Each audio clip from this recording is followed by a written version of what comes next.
Muy bien, veamos aquí neumonía, ¿ok? Lo primero que vamos a hacer, doctores, es definir neumonía, ¿correcto? Muy bien. ¿Cómo podemos definirla, doctor? Ok. Recuerda que para esta clase me estoy basando de la última guía de práctica clínica para neumonía, ¿correcto? Según tu MINSA Perú, es la última que estoy utilizando. Obviamente me estoy basando de otras bibliografías para darte más información incluso, ¿ok? Muy bien. ¿Cómo definimos o cómo están definiendo la neumonía? Obviamente es la pregunta clásica de rotación, ¿no? Infección pulmonar aguda, obviamente, ¿ok? Que compromete, yo te lo puedo decir así, ¿eh? Que compromete principalmente los alvéolos. Por eso, otra forma de cómo yo le digo es la presencia de pus en alvéolos, punto. Eso para mí también es una neumonía. Pero no solamente es alvéolos. También hay compromiso de intersticio, pleura visceral, vías respiratorias, o sea, bronquiolos, por ejemplo, y estructuras vasculares. O sea, no solamente es el alvéolo y nada más. Es también el intersticio, lo que está debajo de este, la pleura visceral, la vía respiratoria bronquiolar y estructuras vasculares. O sea, todos ellos están siendo protagonistas en el contexto de una neumonía. Así se la define. ¿Correcto? Muy bien. Siguiendo con las definiciones que están en tu guía de práctica clínica, no vaya a ser que te la pregunten. Hay 6 definiciones más. ¿Qué es una neumonía adquirida en la comunidad y qué es una neumonía intrahospitalaria? Obviamente una neumonía adquirida en comunidad es aquella neumonía que se adquiere en el ambiente, en la comunidad, sin estar hospitalizado. Y una neumonía intrahospitalaria obviamente es la que se da en el contexto nosocomial, en el contexto hospitalario. Pero tiene que haber límites, ¿correcto? ¿Cuáles serían los límites, doctor? Ok, los límites serían los siguientes. Que acá sea, doctores, digamos, te voy a poner esta línea del tiempo. Mira esta línea del tiempo, por favor. Digamos que acá está el momento en el cual un paciente inicia su hospitalización. Y acá el momento en el cual se va de alta. ¿Ya? Ok, yo digo que es una neumonía de la hospitalaria, aquella que se da entre las 48, voy a borrar esto para que te des cuenta, acá también, ya, entre las 48, correcto, 72 horas, así lo dice la guía, hasta el día 7, ¿correcto? Algunos consideran hasta el día 10, ¿ya? Por si acaso, algunos. Pero en tu guía está así, si se da después de estar 48, 72 horas hospitalizado hasta los 7 días del alta, si se da en todo este momento, doctores, una neumonía, ok, eso se llama neumonía intrahospitalaria. ¿Correcto? Obviamente, todo lo que no se dé en ese momento, o sea, todo lo que está por acá, sería una neumonía adquirida en la comunidad y una neumonía adquirida en la comunidad. ¿Correcto? Ya, perfecto, muy bien. Ahora, otro concepto, doctores, es la neumonía grave. Y la neumonía grave, según tu guía, es aquella que genera dificultad respiratoria marcada, cianosis central, dificultad para beber, lactar o vómitos frecuentes, convulsiones, trastorno del sensorio o que desature. Tú ya sabes que desaturación, según tu guía, si vive entre los 0 a 2500 metros sobre el nivel del mar, hablará, según tu guía, de desaturación cuando es menor o igual a 92%. Y si vive a más de 2500 metros sobre el nivel del mar, tú dirás de saturación cuando tiene menos de 85, menor o igual a 85%. ¿Correcto? Muy bien. Eso es definición de neumonía grave. Y alguien me puede decir por ahí, doctor, yo me acuerdo antes que la OMS decía unas definiciones. Ok, apúntalo a un costado porque esto es antiguo y no vaya a ser que alguien te quiera preguntar. ¿Es antigua? Ok. Para la OMS antes, ahora no, antes, ¿qué decían? Para la OMS decía 3 términos: neumonía, neumonía grave y neumonía muy grave. Apúntalo. Una neumonía grave, simplemente la OMS decía taquimia. La presencia de taquimia. o sea, el aumento de la frecuencia respiratoria según grupo etario. Punto. Para ellos eso era neumonía. Neumonía grave era cuando tenía tirajes o retracciones más menos taquipnea. Y neumonía muy grave era cuando tenía signos, para mí, signos evidentes de dificultad, de gravedad. Como por ejemplo, dificultad respiratoria marcada, cianosis, intolerancia oral, convulsiones, o sea, lo que te he comentado acá. O sea, lo que para la OMS era muy grave antes, acá según tu guía peruana es neumonía grave. Y está bien, ahora sí está bien. ¿Ok?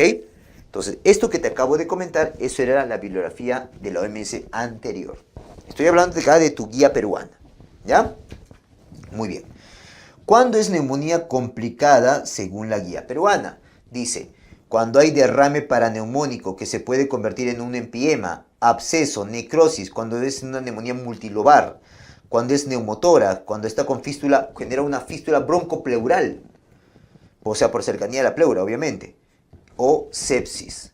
Para ellos, eso es una neumonía complicada. Una neumonía aspirativa obviamente es cualquier cuerpo extraño que ingresa a la vía aérea inferior. Cuerpo extraño que, o sea, una neumonía desencadenada por el ingreso de un cuerpo extraño a la vía inferior, esa es neumonía aspirativa. ¿Ya? Y neumonía congénita es aquella neumonía que se estableció desde la etapa intrauterina o que nace, o en el parto, o sea, nace infectado. Esa es congénita. ¿Correcto? Eso lo veremos en neonatología. Muy bien. Esos son definiciones o términos entonces. Pasemos a epidemiología. En epidemiología, doctores, quiero que te acuerdes lo siguiente. Esta neumonía es la causa más frecuente de mortalidad. Doctores, en menores de 5 años. Obviamente en países como el nuestro, en vías de desarrollo. La causa más frecuente. Estoy hablando, quitando a la etapa neonatal. Quitando a la etapa neonatal, lo que más matan, ¿ok?, en menores de 5 años son los procesos respiratorios, tipo neumonía. Por eso es muy importante conocer la neumonía. ¿Ya? Según el calendario, te acordarás que aparece o se suele ver en épocas frías. Doctor, si estamos en Perú, abril a septiembre. ¿Correcto? Abril a septiembre. Muy bien, factores de riesgo que hay que tener en cuenta. Vacunas incompletas. Obviamente, me refiero a vacunas incompletas ¿para quién? Para neumococo. Recuerda que la que utilizamos en los primeros 2 años en nuestra norma técnica es la 13 valente, es la polisacárido conjugada. ¿Correcto? Prematuridad, obviamente, menor de 6 meses, cardiopatía congénita, problemas pulmonares como displasia broncopulmonar, fibrosis quística, asmáticos, trastornos neuromusculares, trastornos gastrointestinales como ERGE o reflujo gastroesofágico o fístula traqueosofágica, inmunosupresión, tabaquismo, obviamente no del bebé, no del niño, me refiero a tabaquismo materno. ¿Ok? Principalmente, o sea, de sus pares, o mejor dicho, no de sus pares, sino de los que están cercanos al bebé o al niño, pero principalmente de la madre. ¿Ya? Acudir a guarderías también, acudir a guarderías. ¿Ok? Muy bien. En etiología, doctores. En etiología, quiero que recuerden lo siguiente. ¿Ok? La causa más frecuente de neumonía siempre es causa viral, donde vayas. ¿Ok? Y segundo puesto, causa bacteriana. Es más, esta bacteriana se puede dividir en 2 tipos. Bacteriana típica, que sería neumococo, y bacterianas atípicas, que sería Mycoplasma pneumoniae y Chlamydia pneumoniae. Entonces ahí tienes los 3 grupos de microorganismos más frecuentes que causan neumonía. Obviamente hay otros, hongos, ¿cómo se llama? Parásitos, lo que tú quieras, hay otros. Pero principalmente hablemos de virus y bacterias, ¿correcto? Y dentro de las bacterias, en las típicas, que está a la cabeza, neumococo, hay otras como estafilococo, Haemophilus influenza tipo B, Streptococcus pyogenes, obviamente. Si gustas, apúntalo, ¿ya? Pero en las atípicas Mycoplasma pneumoniae y Chlamydia pneumoniae, siendo Mycoplasma pneumoniae el primer puesto de los atípicos y Chlamydia pneumoniae el segundo puesto. ¿Estamos de acuerdo? Muy bien. Ahí tienes a un micoplasma, por cierto. ¿Ok? Muy bien. Doctor, entonces, ¿y dentro de los virales quién sería? Ah, si te preguntan los virales, sería el BCR. Este lo hablamos más en bronquiolitis. Así que acá prioricemos al bacteriano más frecuente. ¿Quién es el bacteriano más frecuente? Los típicos. Y dentro de ellos, doctor, y en general también. Mira, dentro de los bacterianos, el más frecuente es neumococo, también llamado Streptococcus pneumoniae, o también llamado Diplococcus pneumoniae, o también llamado gran positivo diplococo. Ese es el neumococo, chicos, el Streptococcus pneumoniae. Este es el más frecuente de los bacterianos en general, en pediatría. Si te preguntan, ¿cuál es la bacteria más frecuente? Neumococo, donde vayas, ¿correcto? Y dentro de los típicos, también pues es el principal, es el más frecuente. O sea, donde vayas, este es el más frecuente. Por eso, doctores, hay que hablar más de este. Hay que conocerlo bien, ¿ya? ¿Qué tipo de bacteria es? Es una bacteria gram positiva, coco, catalasa negativa, hasta ahí se llama estreptococo. Si yo le digo que es un alfa hemolítico, y dentro de los alfa hemolíticos tenemos dos, el estreptococo de grupo viridans y el estreptococo pneumoniae. Ahí está el pneumoniae. Si te das cuenta, son cocos gram positivos. También le puedes llamar neumococo, diplococo gram positivo, diplococo pneumoniae o neumococo a secas. ¿Correcto? Muy bien. Listo. Ahora, la presencia de bacterias, ¿ya? Yo quiero que te acuerdes de la siguiente manera también. Mira, según las edades, ¿qué te parece? ¿Ya? O sea, ¿en qué bacteria debes pensar un poquito más? Yo te he dicho, doctores, ¿ya? Que en general gana neumococo. Eso sí, siempre gana neumococo. ¿Ya? Muy bien. Pero, ¿y las otras bacterias? Si es, escucha cómo lo digo. Las otras bacterias, doctor, si es que se presentaran, ¿en qué grupo etario es más probable que se presenten? No estoy diciendo que en los grupos etarios que te voy a mencionar sean los más frecuentes. No. Lo que te estoy diciendo es que si las bacterias que te voy a mencionar, mejor dicho, de las bacterias que te voy a mencionar, ¿dónde es más probable, si es que se presentan, para que se presenten? ¿Dónde es más probable? Ya, mira, si me preguntan a mí, Chlamydia pneumoniae, discúlpame, Chlamydia trachomatis, ok, aquí.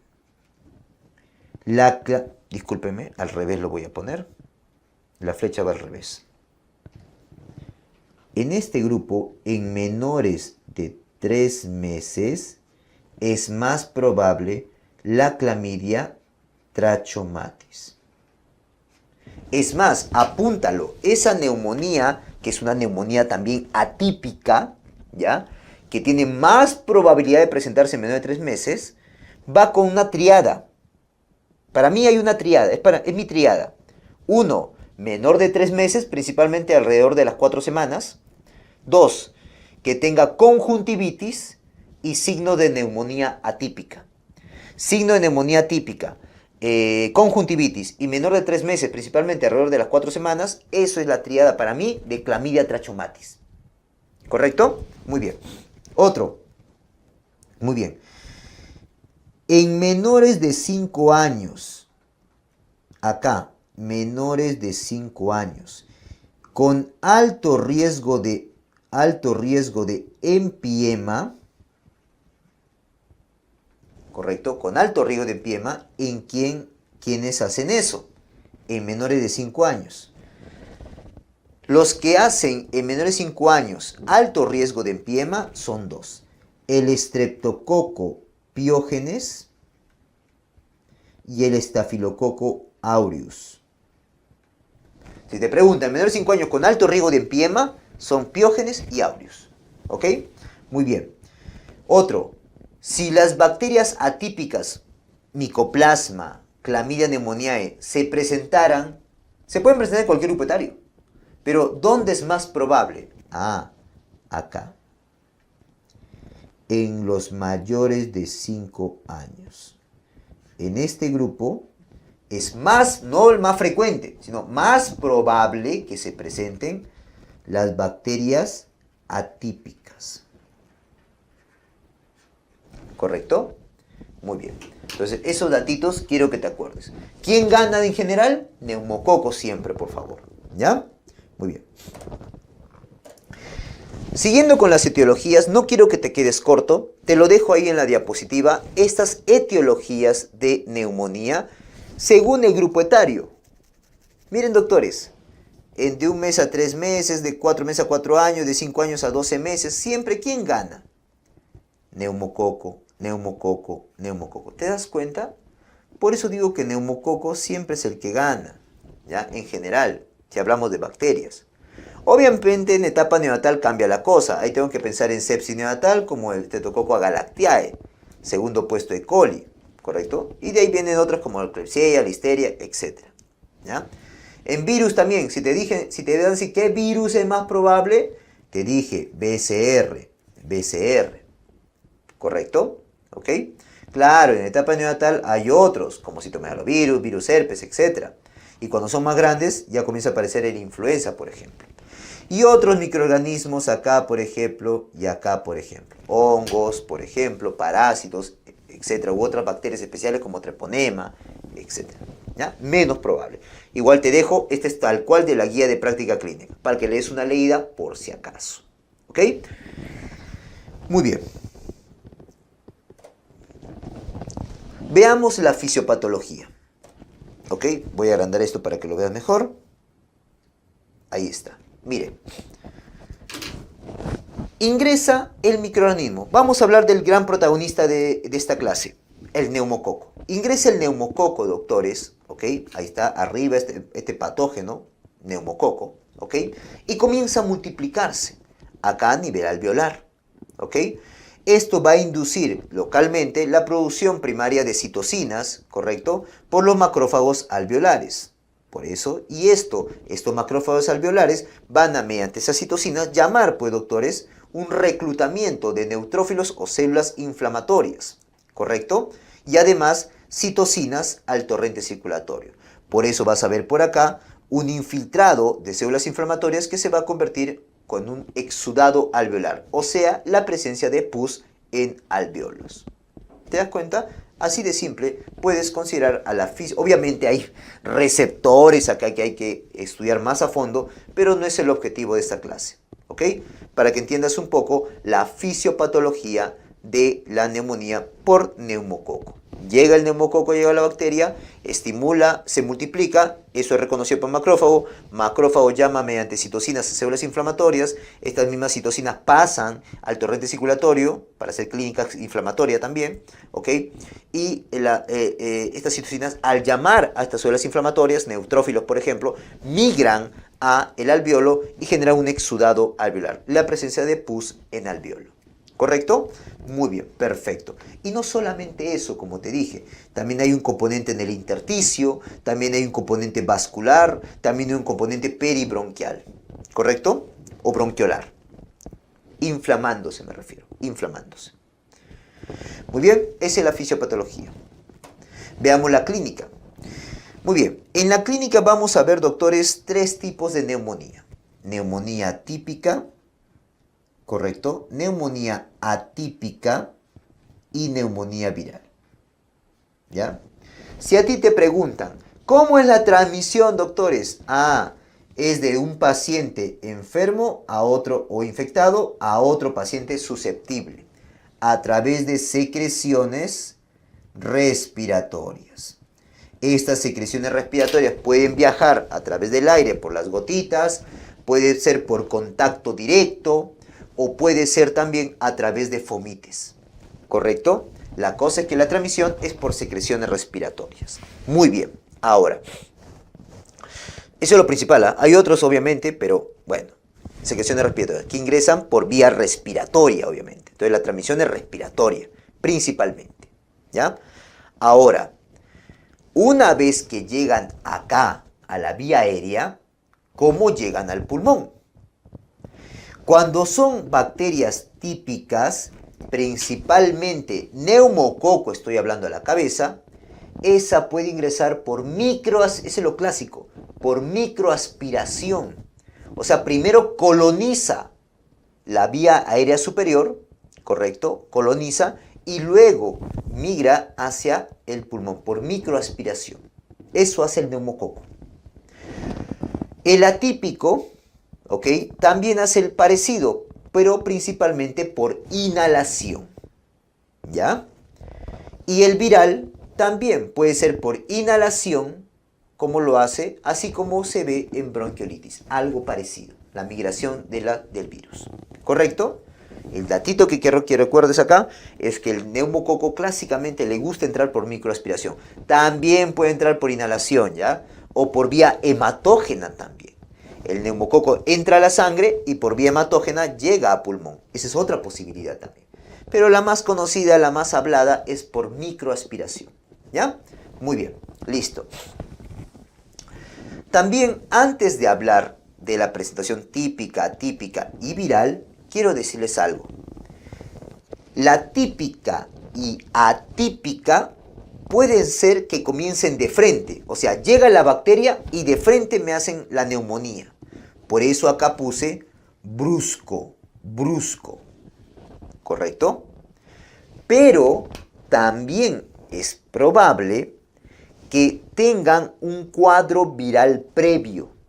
Esta típica y atípica comiencen con un cuadro de rinofaringitis o faringitis.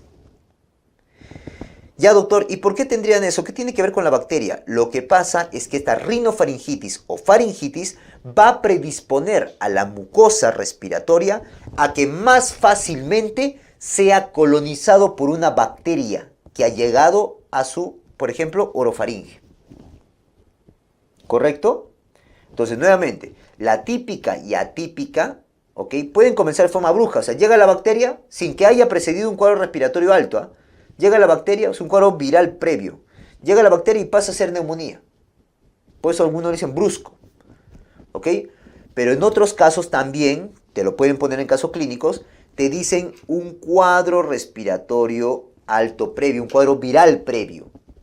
¿Y por qué eso qué tiene que ver con la bacteria? Lo que pasa es que ese cuadro viral previo va a lesionar la mucosa y la predispone a que sea más fácilmente colonizable por una bacteria. Y luego pase a ser su neumonía. ¿Ok? Muy bien. Hablando de la viral, en cambio, ahí sí pues hay un cuadro viral previo y luego viene la neumonía. Es así. ¿Correcto? En cambio, en la típica y atípica no necesariamente va a haber un cuadro viral previo. No necesariamente. Ten cuidado. ¿Ya? Muy bien. Por eso acá su curso puede ser insidioso, principalmente en la viral. La fiebre de la típica es una fiebre alta, 38.5, 39 grados, 39.5, fiebre más alta. En la típica hacen fiebre, pero una fiebre baja, 38 grados con las justas, ¿ya? Y en la viral también, no suele ser tan tóxico, suele ser una fiebre baja. Acá la tos es productiva, acá tos no productiva. Y acá lo que voy a ver es un catarro, una rinofaringitis aguda. Eso es lo que voy a ver. A la auscultación, acá claramente escucho crépitos, que van a ser crépitos localizados. ¿Correcto? Al igual que el murmullo vesicular disminuido, al igual que el soplo tubárico. Crépitos, murmullo vesicular disminuido, soplo tubárico, de manera local, o sea, en una parte del pulmón. Bien localizado. ¿Ya? En cambio, en el atípico voy a escuchar subcrépitos sibilantes. Subcrépitos o sibilantes.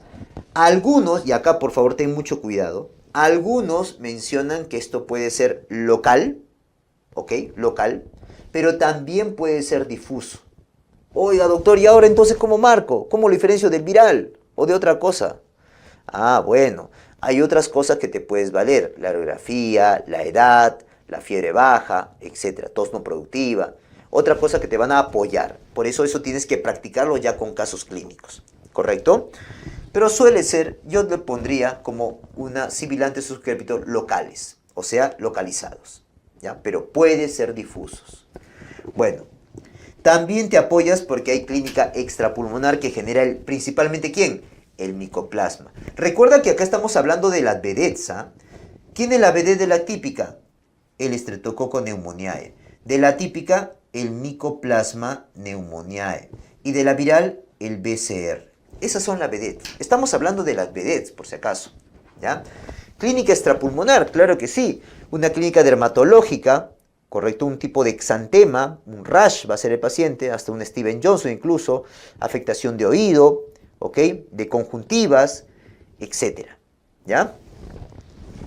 El BCR, doctores, o mejor dicho, el viral, no suele verse tóxico, así como el típico, ¿correcto? O menos incluso que el atípico. Acá voy a encontrar sibilantes, ¿correcto? Y acá sí, suele ser difusos y bilaterales. Acá sí, suelen ser difusos y bilaterales, ¿correcto? Muy bien.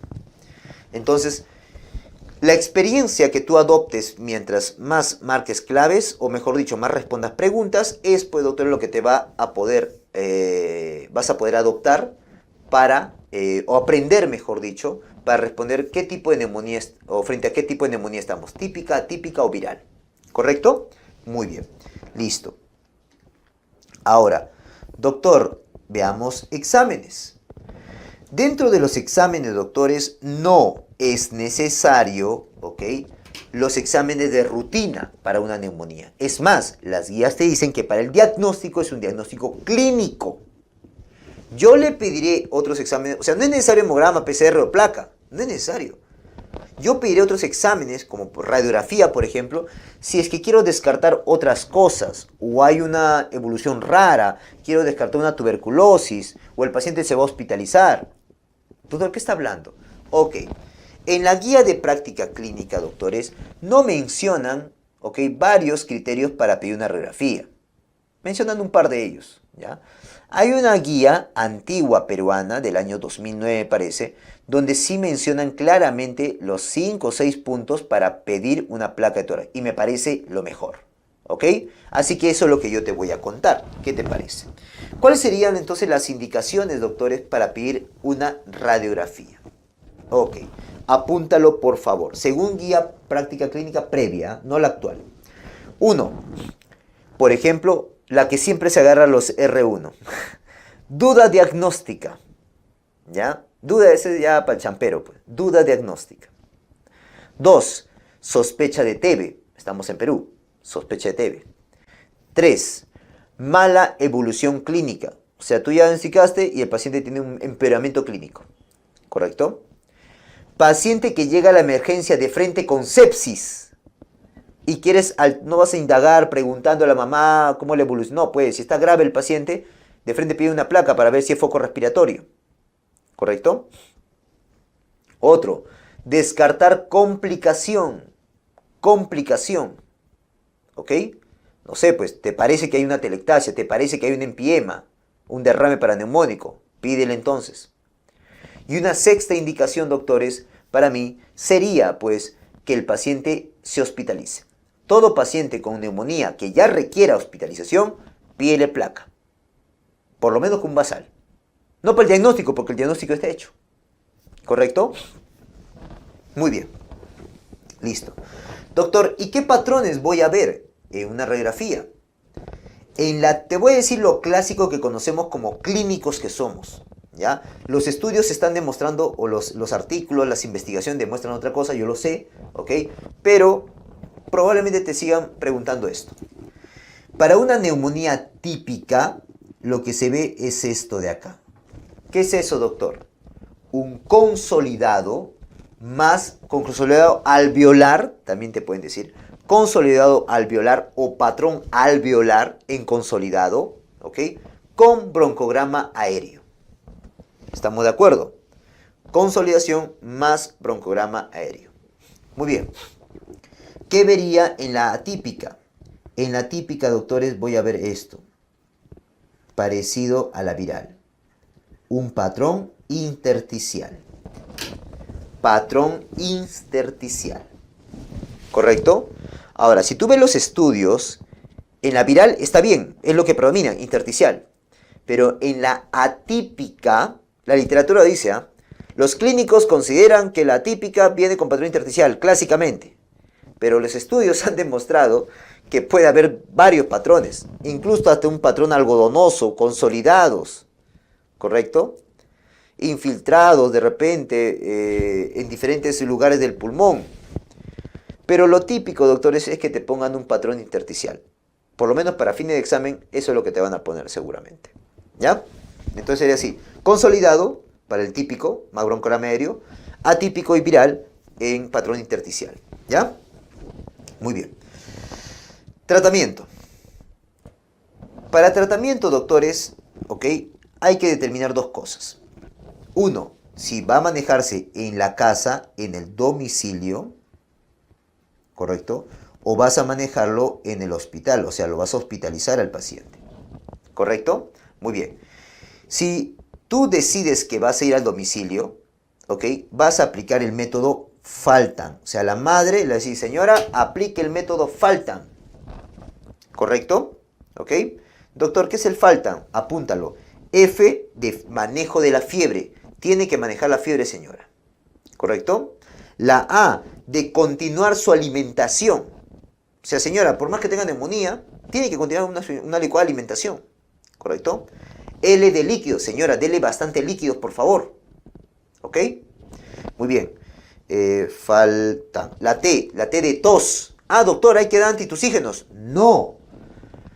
Contraindicado. No uses antitusígenos, por favor, porque la tos es un mecanismo de defensa. No la pares. ¿Ok? La A de signos de alarma. Enséñale a la mamá cuáles son los signos de alarma. Señora, si usted ve tirajes, hundimiento de pecho, se pone azulito, no puede tomar, no puede comer, tráigalo. Signo de alarma. ¿Ok?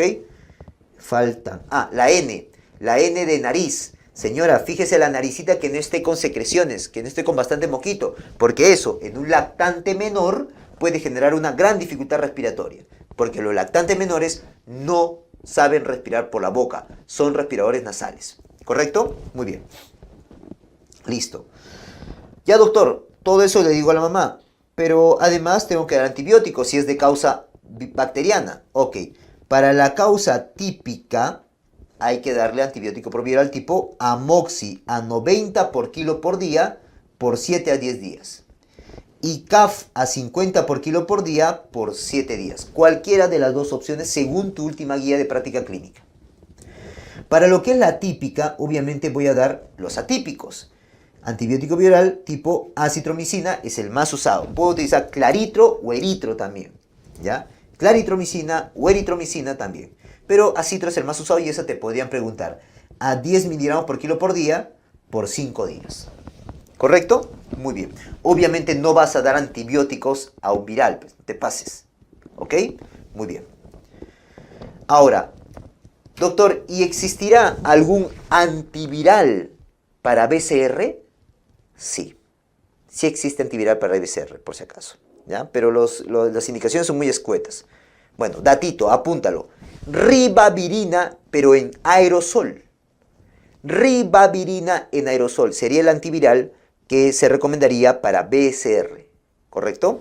Muy bien. También en bronquiolitis podrías pensar darlo. En bronquiolitis. ¿Ya? Muy bien.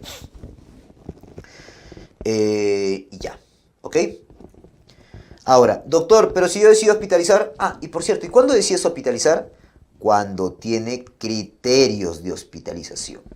Y según tu guía peruana, sería desaturación, o sea, que tenga una saturación menor o igual a 92% si vive entre 0 a 2.500 metros sobre el nivel del mar, o menor o igual a 85% si vive a más de 2.500 metros sobre el nivel del mar.